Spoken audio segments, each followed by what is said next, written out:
यह कहानी है जंगल की, जहां एक चालाक लोमड़ी और समझदार कौए के बीच एक मजेदार किस्सा हुआ। तो चलिए शुरू करते हैं। एक हरे भरे जंगल में हर ओर शांति थी। पेड़ों के बीच पक्षियों की मीठी चहचहाहट गूंज रही थी। एक ऊंचे पेड़ की डाल पर एक काला कौ आ बैठा हुआ था। उसकी चोंच में ताजी रोटी का टुकड़ा चमक रहा था। वहीं नीचे घास पर एक चालाक लोमड़ी घूम रही थी। उसकी भूख उसे बेचैन कर रही थी। तभी उसकी नजर कौए और उसकी रोटी पर पड़ी। लोमड़ी ने सोचा, कौ आ तो मेरा काम आसान कर देगा।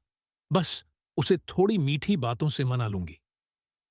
लोमड़ी मुस्कुराते हुए पेड़ के पास गई और ऊपर देखकर बोली, अरे कौआ भाई, आपकी काली पंख तो इतने चमकदार हैं कि सूरज की रोशनी भी फीकी पड़ जाए। और आपकी आवाज, सुना है जंगल में सबसे मीठा गाते हैं आप। क्यों ना आज मैं आपका गीत सुनूं? कौआ लोमड़ी की बातें सुनकर सतर्क हो गया। उसे समझ में आ गया कि ये चालाक लोमड़ी उसकी रोटी पर नजर गड़ाए हुए है। कौआ ने रोटी को अपनी पंजों में कसकर पकड़ लिया। फिर उसने अपनी चोंच खोली और जोर से कांव कांव की आवाज निकाली। नीचे खड़ी लोमड़ी ने सोचा कि अब रोटी गिरेगी, लेकिन ऐसा नहीं हुआ। रोटी तो कौए के पंजों में ही थी। लोमड़ी हैरानी से कौए की तरफ देखती रह गई। आखिरकार लोमड़ी ने हार मान ली। वह बोली, अरे तुम तो बड़े समझदार निकले।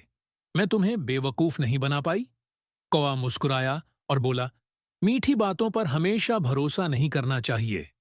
लोमड़ी शर्मिंदा होकर वहां से चली गई। कौआ ने चैन से अपनी रोटी खाई और उड़ गया। तो बच्चों, इस कहानी से हमें क्या सीखने को मिला? यही कि हमें हमेशा सतर्क रहना चाहिए और दूसरों की मीठी बातों के पीछे की सच्चाई को समझना चाहिए। धन्यवाद। अगली बार मिलते हैं एक नई और मजेदार कहानी के साथ।